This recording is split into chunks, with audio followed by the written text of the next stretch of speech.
જય માતા ખેડૂત મિત્રો, સ્વાગત છે તમારું ખેડૂત પુસ્તક ચેનલમાં। આજે તારીખ 5 ફેબ્રુઆરી આજની સવારની હવામાન અપડેટની અંદર માહિતી મેળવીએ તો ગુજરાતનું હવામાન આવનાર દિવસોમાં કેવું જોવા મળશે। આજે પણ અમુક સેન્ટરની અંદર હળવા વરસાદી ઝાપટા વરસે તેવી સંભાવના દેખાઈ રહી છે, તેની અપડેટ મેળવીશું। સાથે જ આજથી ગુજરાતની અંદર ઠંડીમાં થશે વધારો। ફરી ગુજરાતનું દિવસ દરમિયાન અને રાત્રિનું તાપમાન નીચે આવે તેવી સંભાવના, તો તેની પણ માહિતી મેળવીશું। પવન અને ઝાકળ વરસાદની પણ માહિતી આપણે આ વિડીયોની અંદર મેળવીશું। ચેનલમાં નવા હોય તો ચેનલને સબસ્ક્રાઇબ કરી દેજો અને વિડીયોને લાઇક આપીને તમામ ખેડૂત ભાઈને શેર કરી દેજો। ખાસ કરીને મિત્રો, અત્યારે એક વેસ્ટર્ન ડિસ્ટર્બન્સ બહોળું પસાર થઈ રહ્યું છે ઉત્તર ભારતના વિસ્તારમાંથી, જેની અસર ગુજરાતમાં અમુક સેન્ટરની અંદર જોવા મળી રહી છે। ગઈકાલના રોજમાં પણ ઉત્તર ગુજરાતના ખાસ કરીને બોર્ડર લાગુ વિસ્તારની અંદર વાતાવરણમાં પલટો જોવા મળ્યો હતો, તેમજ અમુક જગ્યાએ છાંટછૂટ જો વરસાદી ઝાપટા વરસ્યા હતા।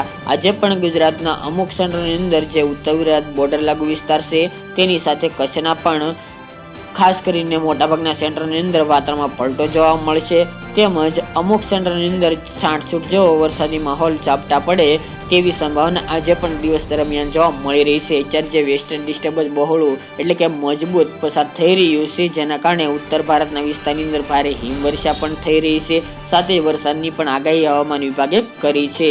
ખાસ કરીને તેની અમુક અસર લહેરો ગુજરાત સુધી પહોંચી રહી છે, જેથી બોર્ડર લાગુ વિસ્તાર, ઉત્તર ગુજરાતના વિસ્તારો અને કચ્છના મોટાભાગના વિસ્તારની અંદર વાતાવરણમાં પલટો જોવા મળી રહ્યો છે। આજે પણ કચ્છના વિસ્તારોની અંદર જેમાં રાપર હોય, ખાવડા, લખપત, નલિયા, ભુજ, ભચાઉ, ગાંધીધામ, નખત્રાણા, માંડવી સહિતના વિસ્તારની અંદર હળવાથી સામાન્ય વાદળછાયું વાતાવરણ જોવા મળી શકે છે અને કોઈક જગ્યાએ છાંટછૂટ પડી શકે છે। જ્યારે ઉત્તર ગુજરાતની અંદર સાબરકાંઠા, બનાસકાંઠા, પાટણ, મહેસાણા ચારેય જિલ્લાના વિસ્તારો, જેમની અંદર અંબાજી છે, આબુ, ધાનેરા, પાલનપુર, ડીસા, ભટસન, દિયોદર, થરાદ, ભાંભર, સુઈગામ, રાધનપુર, મહેસાણા વિસ્તાર, સિદ્ધપુર આજુબાજુ આ તમામ સેન્ટરની અંદર વાતાવરણમાં પલટો જોવા મળી શકે છે। તેમજ ગઈકાલના રોજમાં આ વિસ્તારની અંદર વાતાવરણમાં પલટો આવ્યો હતો અને વાદળછાયું વાતાવરણ જોવા મળી રહ્યું છે। આજે પણ દિવસ દરમિયાન એટલા વિસ્તારની અંદર હળવા સામાન્ય વરસાદી ઝાપટા પડે તેવી સંભાવના રહેલી છે। કોઈક જગ્યાએ વરસી શકે છે, કોઈ ભારે વરસાદની સંભાવના હાલની અપડેટ મુજબ જણાઈ રહી નથી। જ્યારે સૌરાષ્ટ્રના પણ અમુક સેન્ટરની અંદર વાતાવરણમાં પલટો જોવા મળશે। બાકી પહેલા દ્વારકામાં જે રાઉન્ડ દરમિયાન હળવા સામાન્ય ઝાપટા પડ્યા તે મુજબ આ વિસ્તારની અંદર પડી શકે છે આ વેસ્ટર્ન ડિસ્ટર્બન્સને કારણે। ત્યારબાદ આ વેસ્ટર્ન ડિસ્ટર્બન્સની અસર ગુજરાતમાં ઠંડીના રૂપમાં પણ જોવા મળી રહી છે। તેની સાથે આજથી ગુજરાતની અંદર ઠંડીનો ચમકારો વધી શકે છે। આજથી લઈને 12 ફેબ્રુઆરી સુધી ગુજરાતનું તાપમાન ફરી નીચું આવશે, તેમજ રાત્રિનું લઘુત્તમ તાપમાન હોય કે પછી બપોર દરમિયાનનું મહત્તમ તાપમાન હોય, આ બંને નીચું આવે તેવી સંભાવના દેખાઈ રહી છે, કારણ કે ઉત્તરના રાજ્યોની અંદર સાથે જ હિમવર્ષા થવાની છે, જેની સીધી અસર ગુજરાતમાં જોવા મળશે। જે પવનો અત્યારે ઉત્તર પશ્ચિમના થયા હતા તે ફરીવાર દિશા બદલીને ઉત્તર પૂર્વના રેગ્યુલર શિયાળુ પવન જોવા મળશે, જેના કારણે ત્યાંના ઠંડા પવન ગુજરાત સુધી પહોંચશે, એટલે ગુજરાતની અંદર ફરી ઠંડીમાં આજથી વધારો થાય અને તાપમાન નીચું આવે તેવી સંભાવના રહેલી છે। અત્યારે ખાસ કરીને સૌરાષ્ટ્ર હોય કે પછી તમામ સેન્ટરોનું તાપમાન 30 થી લઈને 32-33 ડિગ્રી આજુબાજુ, કચ્છ હોય, સૌરાષ્ટ્ર, ઉત્તર, મધ્ય પૂર્વ સહિતના વિસ્તારની અંદર જોવા મળી રહ્યું છે। આ તાપમાનમાં ફરી ઘટાડો જોવા મળશે, 3 થી 4 ડિગ્રીનો બપોર દરમિયાનના મહત્તમ તાપમાનમાં ઘટાડો જોવા મળશે તેવી સંભાવના રહેલી છે અને 25 થી લઈને 27 આજુબાજુ તાપમાન બપોર દરમિયાનનું સૌરાષ્ટ્ર, ઉત્તર, મધ્ય પૂર્વ અને દક્ષિણ ગુજરાતનું તાપમાન જોવા મળે તેવી સંભાવના રહેલી છે। તેમજ રાત્રિનું તાપમાન પણ જે 15 થી લઈને 20 ડિગ્રી આજુબાજુ ચાલી રહ્યું હતું, તેમાં પણ 2 થી અમુક સેન્ટરની અંદર 3 ડિગ્રી સુધીનો પણ ઘટાડો જોવા મળશે। ઉત્તર ગુજરાત અને કચ્છના વિસ્તારોની અંદર તાપમાન વધારે નીચું જાય તેવું અનુમાન હાલ તો જોવા મળી રહ્યું છે, જ્યાં 12 થી લઈને 13 ડિગ્રી આજુબાજુ જોવા મળશે। ઉત્તર ગુજરાતની અંદર સાબરકાંઠા, બનાસકાંઠા, પાટણ, મહેસાણા, અરવલ્લી એ વિસ્તારની અંદર ખાસ કરીને આબુ, અંબાજીમાં 10 થી 12 ડિગ્રી તાપમાન જોવા મળશે। થરાદ હોય, ધાનેરા એ વિસ્તારની અંદર 12-13 ડિગ્રી આજુબાજુ તાપમાન રહેવાની સંભાવના છે।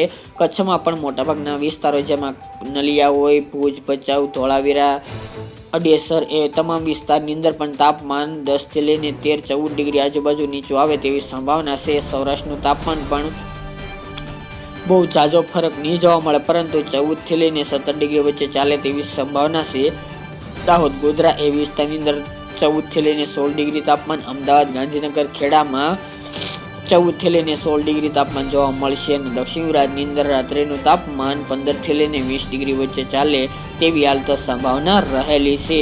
આ ઠંડીનો રાઉન્ડ કોઈ હેવી નહીં જોવા મળે, કોઈ કડકડતી ઠંડી નહીં પડે, પરંતુ નોર્મલ કરતાં પણ થોડો વધારો જોવા મળે ઠંડીમાં તેવું અનુમાન રહેલું છે. જ્યારે ખાસ કરીને ઠંડી નાબૂદ થઈ ગઈ છે, પરંતુ ઠંડીમાં ફરી જોર આવે તેવી શક્યતા રહેલી છે. ત્યારે મિક્સ ઋતુ જોવા મળી રહી છે. શિયાળો, ઉનાળો અને ચોમાસું એટલે કે વરસાદ, બપોર દરમિયાન ગરમી ને રાત્રે ઠંડીનો અહેસાસ જોવા મળી રહ્યો છે. ત્યારે મિક્સ ઋતુ દરમિયાન ગુજરાતની અંદર હવામાનમાં ઘણા બધા ફેરફારો જોવા મળી રહ્યા છે.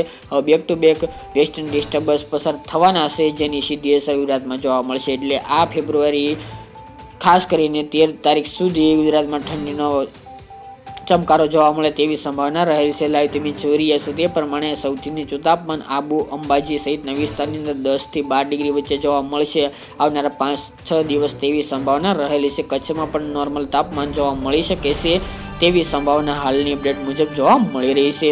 પવનની સ્પીડ નોર્મલ જોવા મળશે, 7 થી લઈને 15 કિલોમીટર પ્રતિ કલાકની વચ્ચે જોવા મળશે. તેમજ ઉત્તર પૂર્વના અત્યારે પવનો જોવા મળે તેવી સંભાવના છે અને સાથે જ મિત્રો ઝાકળ વરસાદ નોર્મલ જોવા મળે તેવી સંભાવના દેખાઈ રહી છે. જ્યારે પશ્ચિમ સૌરાષ્ટ્રના જામનગર, પોરબંદર અને દ્વારકા સાથે રાજકોટના વિસ્તારની અંદર પણ ઝાકળ વરસાદ નોંધાશે.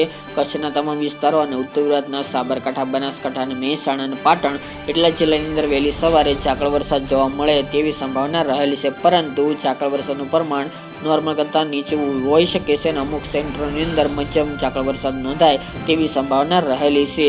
હવે કોઈ ગુજરાતમાં માવઠું પડશે તેવી સંભાવના એક દેખાઈ રહી છે, પરંતુ અપડેટ નવી આવશે ત્યારે જ જણાવીશું. આજની સવારની અપડેટ માટે એટલું જ. ફરી એક નવા વિડીયો સાથે મળીશું.